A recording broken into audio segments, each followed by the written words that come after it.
memiliki kecenderungan untuk memasuki persoalan yang lebih feminin, ya, lebih lembut, sisi jamaliyahnya, ya. Bismillahirrahmanirrahim, dengan nama Allah yang Maha Pengasih, ya.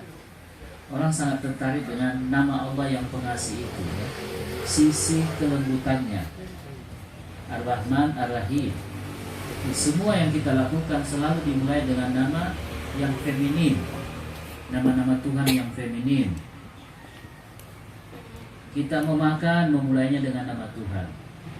Kita mau melakukan apa saja, kita memulainya dengan nama Tuhan yang pengasih dan penyayang. Dan itu kualitasnya disebut kualitas feminin, kualitas jamaliyah, kualitas kelembutan. Karena itu dari sisi perbuatan orang memang harus meletakkan kerangka kelembutan dulu, kerangka kasih sayang, sebelum kita memulai dari kerangka-kerangka yang lebih maskulin, ya, yang lebih berdimensi jalaliyah. Setiap hal yang kita lakukan memulainya dengan nama Tuhan yang feminin, yang lembut. Kenapa bisa seperti itu, ya?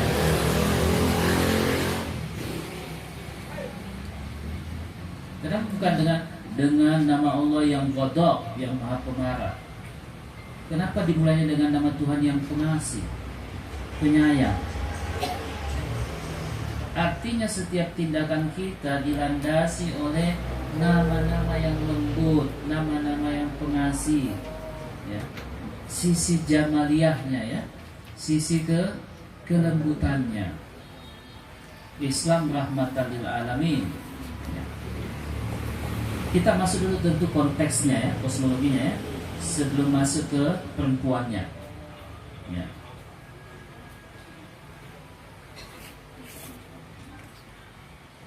Segala hal yang kita lakukan, kita mengucapkan Bismillahirrahmanirrahim, dengan nama Allah yang pengasih dan penyayang.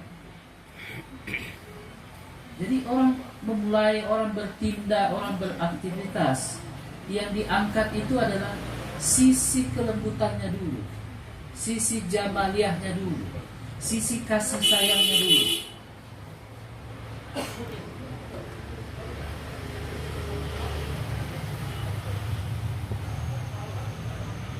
Allah Subhanahu wa Ta'ala memulai sesuatu dengan sisi keagungannya, sisi penciptaannya, ya. Dia menciptakan Adam.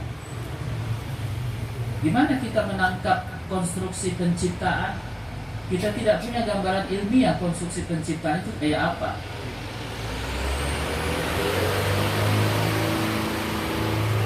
Yang disebut sisi tanzih, ya, sisi yang jauh. Karena kita tidak punya gambaran bagaimana Allah itu mencipta kita, di mana kita diciptakan,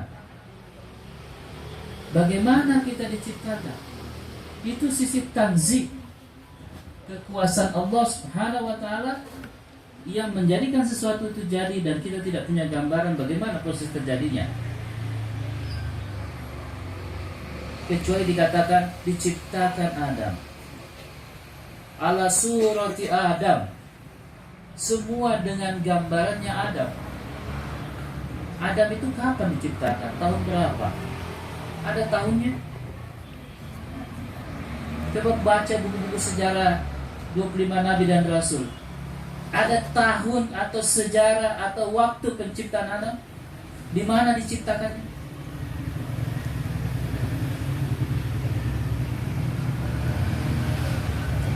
Itu namanya sisi tanzih, ya, sisi keagungan.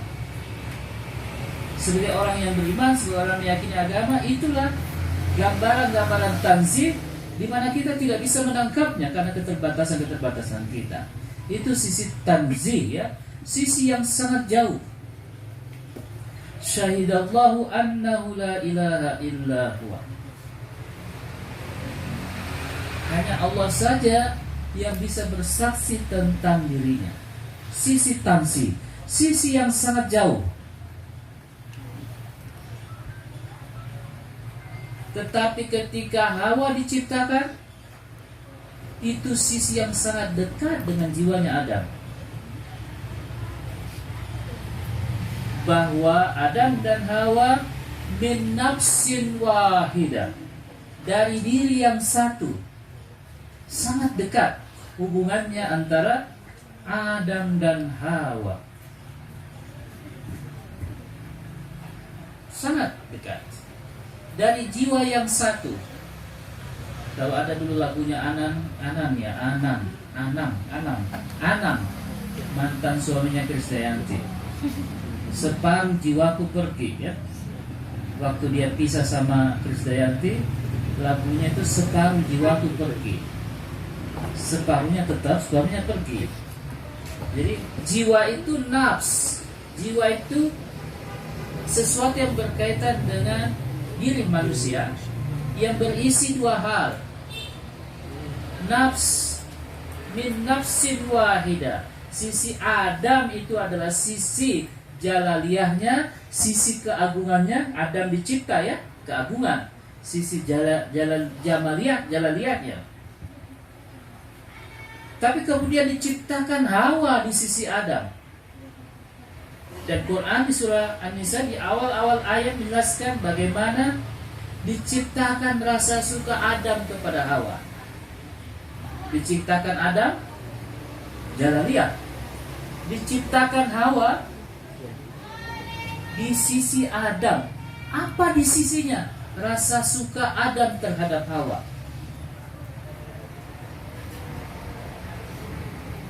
Suka itu sisi jamaliyah, sisi ketertarikan.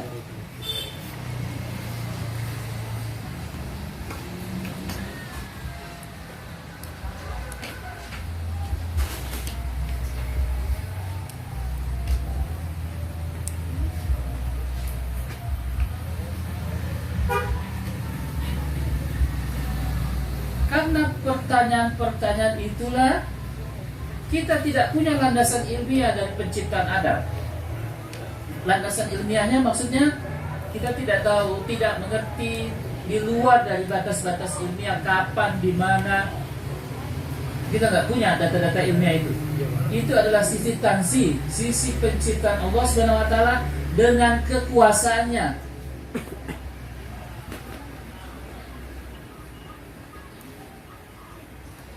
Adam sudah dicipta di surga, ya.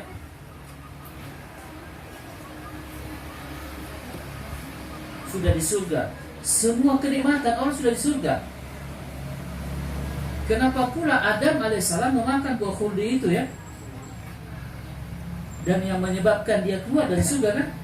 Padahal sudah ada di surga semua. Kenapa Adam memakan buah khuldi itu? Kenapa kira-kira? Padahal di surga semua ada. Kok masih tertarik makan buah yang menyebabkan Adam keluar dari surga? Kita dengar kisah itu, kan?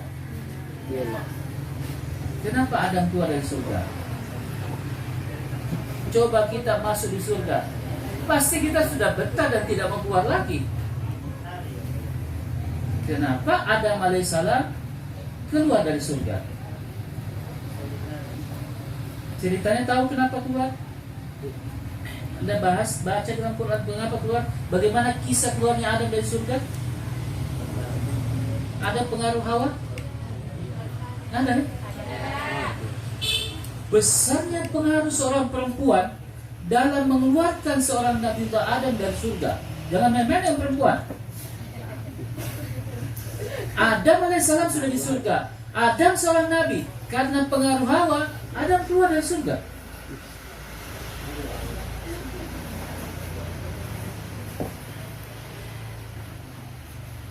Kenapa bisa seorang nabi yang sudah berada di surga itu mengikuti bisikannya Hawa? Ini yang kemudian orang nafsirkan bahwa perempuan ini sumber keburukan. Padahal tidak begitu pemahamannya.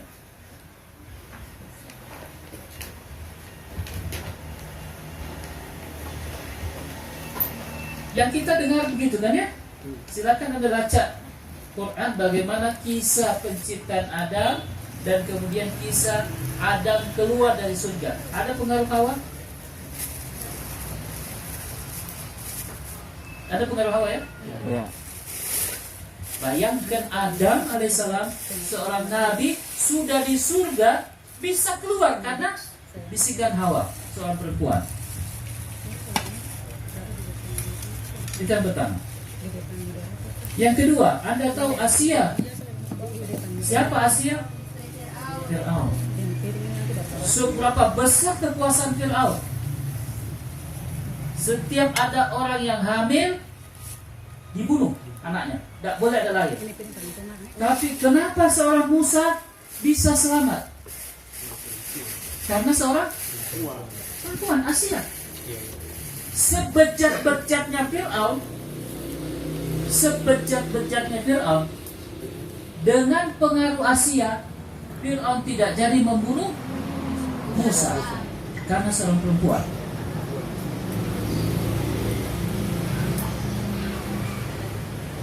Apakah kita tidak bisa berpikir besarnya pengaruh perempuan? Nabi Adam, Nabi tinggal di surga, bisikan Hawa keluar. Saya sering membuat bahasa bercanda saja. Setinggi-tingginya Nabi, jatuh juga ke pelukan perempuan. Ini bahasa bercanda. Sekejam-kejamnya Fir'aun, takluk hatinya oleh Asia.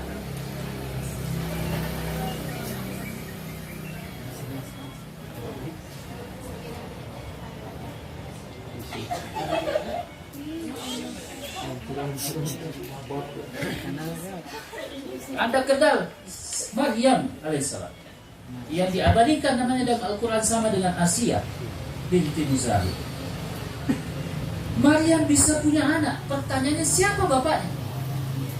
Anda tahu siapa ayahnya? Ya, bisa punya anak. Kenapa? Karena perempuan memiliki rahim. Laki-laki nggak ada rahimnya. Kalau ada laki-laki punya anak, orang bertanya, gimana ceritanya Anda nggak punya rahim? Maryam alaihissalam punya rahim. Ada landasannya untuk mengatakan bahwa anak itu keluar dari kandungan Maryam. Persoalannya, prosesnya itu dari mana? Pada sejak kemudian Yahudi menuduh berzina. Tapi Kristen dan Islam mengatakan tidak. Walaupun akhirnya sudah kita Kristen mengambil satu kesimpulan bahwa dia putra Tuhan. Tapi apapun, Maryam adalah perempuan suci yang diabadikan dalam Al-Quran. Siapa suaminya?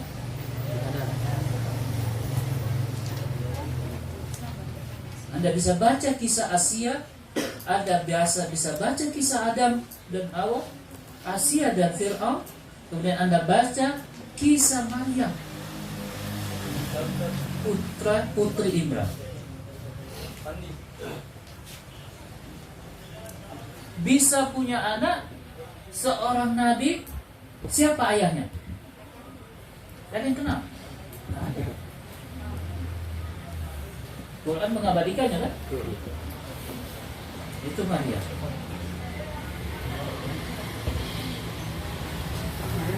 Dan ini mudah untuk kita baca di dalam Al-Quran.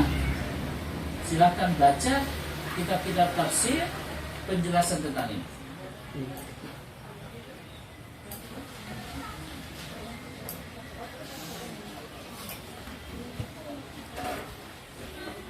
Anda baca dalam Al-Quran kisah Ratu Balqis. Kekuasaannya begitu besar. Datang Sulaiman alaihissalam, Balqis punya kekuasaan. Dia menguji Nabi Sulaiman, tapi Balqis menyerahkan dirinya kepada Sulaiman. Apa kata-kata dia? Saya mencintaimu karena cinta kepada apa yang kamu yakini, agama yang kamu yakini.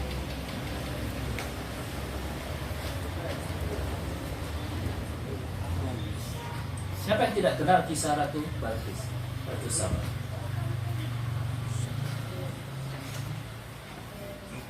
Anda kenal siapa Sayyidah Khadijah? Sayyidah Khadijah itu hartawan, konglomerat.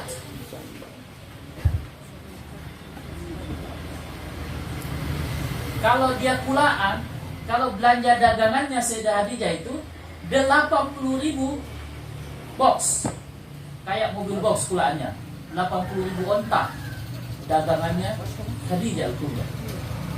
Anda tahu siapa orang ini? Terpikat kepada seorang nabi yang miskin. Siapa Khadijah? Apakah Khadijah, Anda tahu, apakah dia seorang budak? Masyarakat Arab pra-Islam di mana perempuan dijadikan budak. Tapi apakah Anda mendengar bahwa Khadijah ini seorang budak? Tidak pernah. Jadi kita tidak bisa mengatakan bahwa sejarah perempuan pra-Islam itu dipenuhi hanya dengan perbudakan perempuan. Ada perempuan yang kaya raya, bukan seorang budak.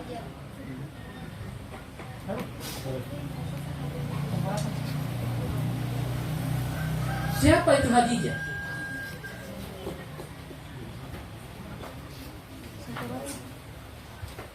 Yang membuat Nabi SAW, Muhammad SAW, bersedih ketika meninggalnya seorang Khadijah. Mengapa begitu bersedih? Apakah karena hartanya? Tidak.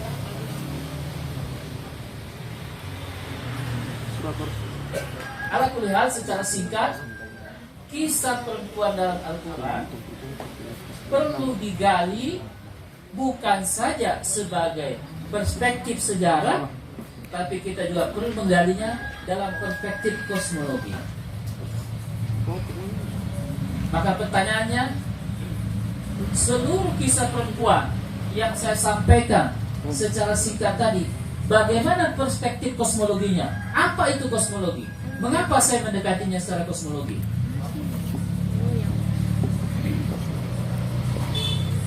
Di sini.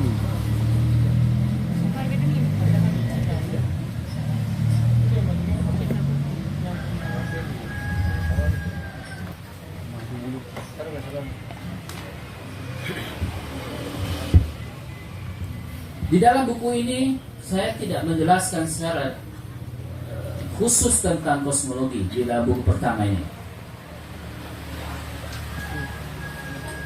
Tetapi setidak-tidaknya kosmologi itu berbicara tentang 3 hal.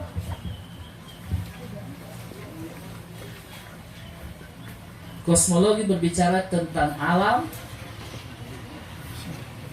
kosmologi berbicara tentang jiwa, dan kosmologi berbicara tentang Tuhan. Jadi teorema kosmologi itu adalah alam, jiwa, dan Tuhan. Alam, jiwa, dan Tuhan. Alam, Jiwa dan Tuhan. nafs, alam, jiwa. Alam ini satu akar kata dari ilim, ilmu, alim, alam. Yang kedua nafs, jiwa. Yang ketiga Allah.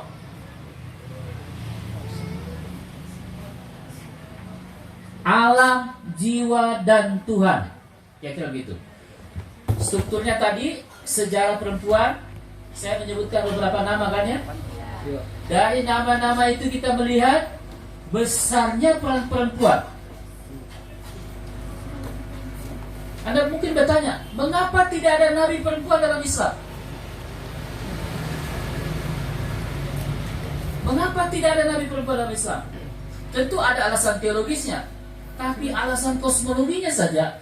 Nabi Adam, seorang nabi, jatuh ke pelukan perempuan yang bukan nabi.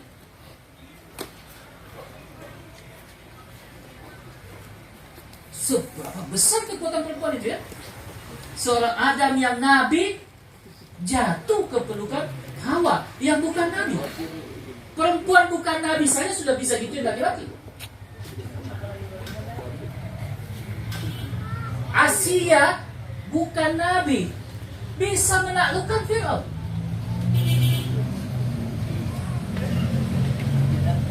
Bukan nabi. Maryam alaihissalam bukan nabi, bisa melahirkan seorang nabi tanpa perkawinan. Perempuan.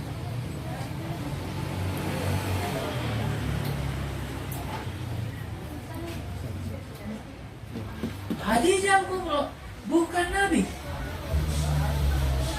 Dengan segenap harta bendanya, itu dia bisa persembahkan kepada seorang nabi.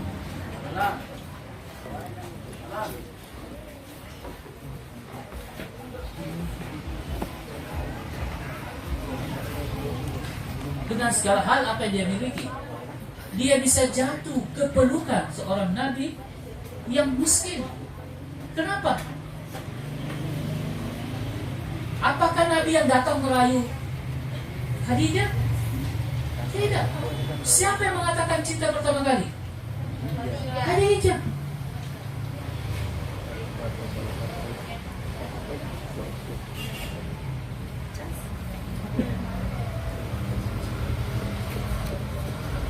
Perempuan. Balkis tunduk kepada seorang Sulaiman yang punya kekuasaan yang tidak seberapa dibandingkan kekuasaannya Ratu Balkis.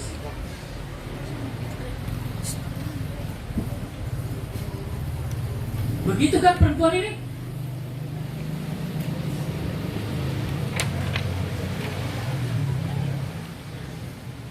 Dari konteks sejarah itu, kita dekati secara kosmologi. Jiwa yang dimaksud dalam kosmologi di sini adalah jiwa perempuan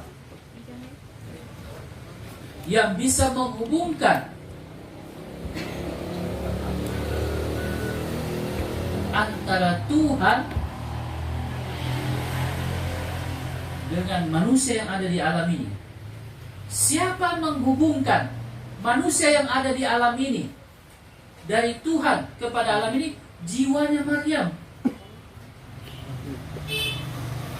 Siapa yang menghubungkan, yang menjadikan Adam turun ke bumi ini? Jiwanya Hawa. Jiwa Hawa inilah yang memanifestasikan Tuhan, yang menjadikan Adam turun ke bumi ini, yang menjadikan Isa dilahirkan di muka bumi ini. Jiwanya Maryam, jiwanya Adam, jiwanya Hawa alaihissalam.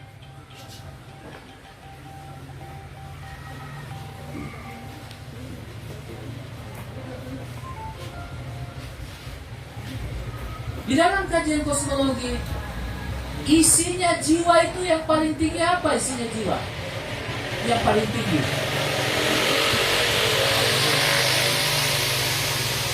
Apa yang bisa ditangkap oleh jiwa yang paling tinggi? Yaitu cinta dan kasih sayang. Akal tidak bisa menangkap cinta itu kan? Hanya hati yang ada dalam jiwa itu yang bisa menangkap kasih sayang. Akal dari mana?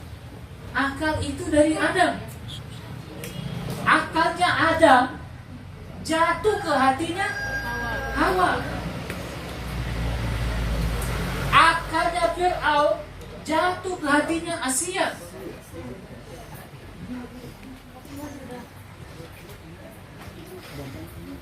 Akalnya Isa diturunkan dari rahimnya Maryam alaihissalam.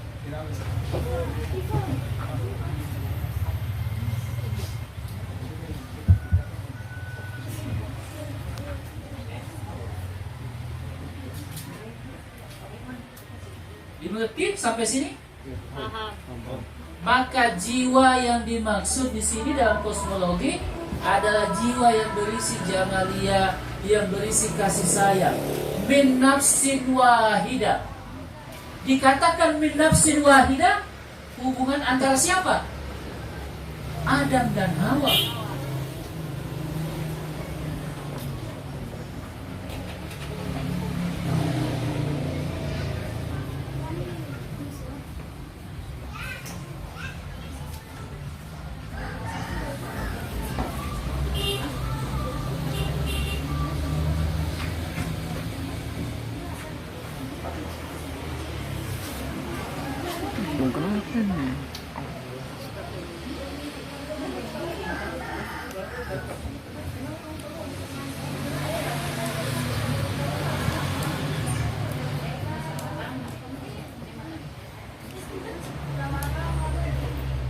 Kenapa nih?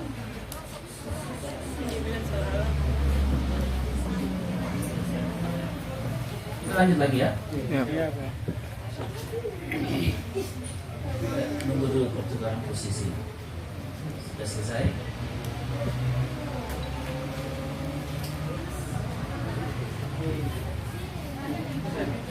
Saya ulangi dari cerita ilmiah, dari cerita historisnya tentang para perempuan di dalam Al-Quran. Kita sudah dapat gambaran itu tentang perempuan-perempuan di dalam Al-Quran. Perempuan dalam Al-Quran ini menggambarkan kekuatan dia. Walaupun mereka bukan nabi, Hawa alaihissalam bukan nabi, tapi dia bisa menarik Adam untuk keluar dari surga. Apakah ini sebuah keburukan? Ini tidak bisa disimpulkan begitu. Asia bisa menaklukkan Fir'aun. Khadijah mengatakan cintanya kepada seorang nabi yang suci. Maria bisa menurunkan Isa, padahal dia bukan seorang nabi dan dia tidak pernah menikah dengan siapapun laki-laki. Bisa melahirkan anak dan diabadikan sebagai anak yang suci, bukan hasil perzinahan. Pertanyaannya, siapa bapaknya?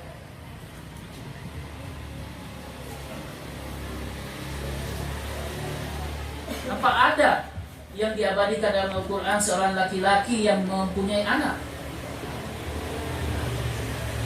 Kenapa? Karena perempuan itu ada rahimnya. Nah, cerita itu membawa kita kepada satu pernyataan. Apa sih kekuatan yang dimiliki perempuan itu? Saya katakan di awal, gambaran perempuan itu adalah gambaran jamaliahnya Allah, gambaran kelembutannya Allah. Sedangkan Adam gambaran penciptaan, gambaran jalaliyah, gambaran keagungannya Allah Subhanahu wa taala. Adam di surga, keluar dari surga karena seorang Hawa. Dan seterusnya sebagaimana kita sudah jelaskan di depan tadi.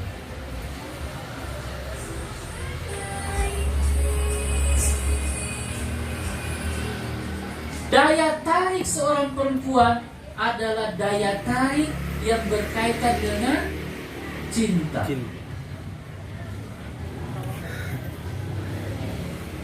Kekuatan yang puncak dalam nafsnya manusia, dalam jiwanya manusia adalah kekuatan cinta. Akal tidak bisa menangkap itu. Kalau akal menangkap itu, tentu Adam yang diciptakan sebagai penciptaan manusia pertama dengan sisi akalnya, tentu dia tidak perlu keluar dari surga. Tapi kenapa Adam keluar dari surga? Karena cinta, karena sukanya seorang Hawa. Dan seorang nabi tidak mungkin cintanya cinta-cinta main-mainan. Pasti karena dia cinta kepada Allah, dan gambaran cinta itu tampak pada dirinya Hawa. Karena seorang nabi, tidak mungkin nabi bermaksiat. Tidak mungkin nabi keluar dari surga karena sebuah dosa. Mana bisa orang berdosa dalam surga? Mana bisa orang digoda setan dalam surga? Tapi perpindahan Adam dari surga dan meninggalkan surga karena ada yang lebih tinggi daripada kenikmatan surga, yaitu cintanya Allah Subhanahu wa taala yang termanifestasi pada Hawa.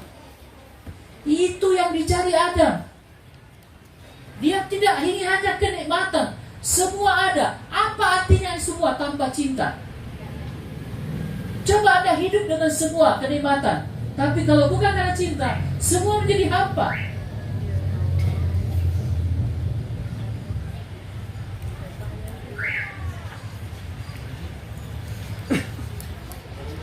Dan jiwa di situ dalam kosmologi adalah jiwa yang berisi cinta. Yang Anda cari mestinya dalam diri perempuan itu adalah cinta. Jangan berhenti pada tubuhnya. Kalau Anda hanya mencari tubuh perempuan, tidak menemukan cinta pada diri perempuan, Anda salah paham dengan tubuh perempuan. Anda hanya melihat perempuan dengan hasrat. Anda hanya melihat perempuan dengan libidonya.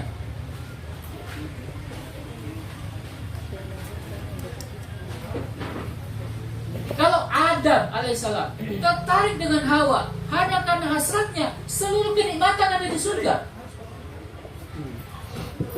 Tapi ada yang lebih tinggi dia cari dari sekedar kenikmatan hasrat, dan dia dapatkan pancarannya pada diri Hawa. Karena itu dia tinggalkan semua kenikmatan surga untuk menemui Hawa.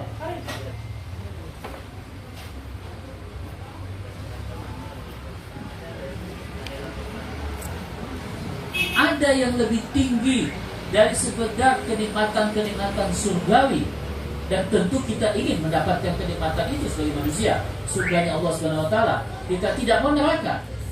Tapi pada tingkatan yang lebih tinggi yang dicari Adam sebagai seorang nabi bukan lagi kenikmatan surga, tapi cinta yang dititipkan Allah pada jiwanya Hawa.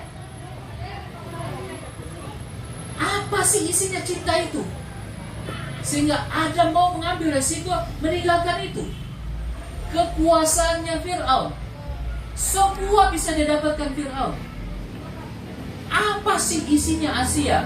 Sehingga Fir'aun mau mengikuti kemauannya Asia untuk menjaga dan merawat Musa alaihissalam. Padahal dia sudah tahu akan ada ancaman seorang laki-laki yang lahir dari perut seorang perempuan yang akan mengancam kekuasaan Fir'aun. Ternyata Fir'aun tidak peduli dengan kekuasaan itu karena permintaan seorang Asia.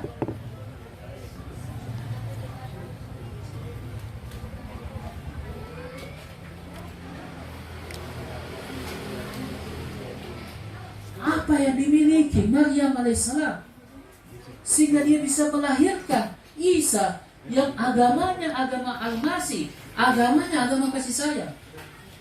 Apa yang dimiliki jiwanya Maryam alaihissalam? Jiwa apa yang dimiliki Khadijah sehingga dia korbankan, dia persembahkan seluruh hartanya? Tidak ada bandingannya semua itu dibandingkan cinta dia kepada Muhammad.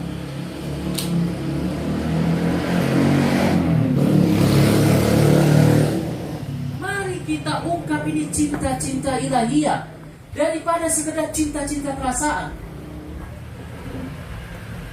Pasti ada yang lebih tinggi makna cinta ini. Nah, kosmologi ingin menggali jiwa yang ada dalam diri perempuan, yang saya sebut kosmologi perempuan, untuk menangkap bagaimana kekuatan cinta perempuan menyebabkan Fir'aun takluk, bagaimana kekuatan cinta perempuan menyebabkan Adam memilih Hawa daripada tinggal di surga.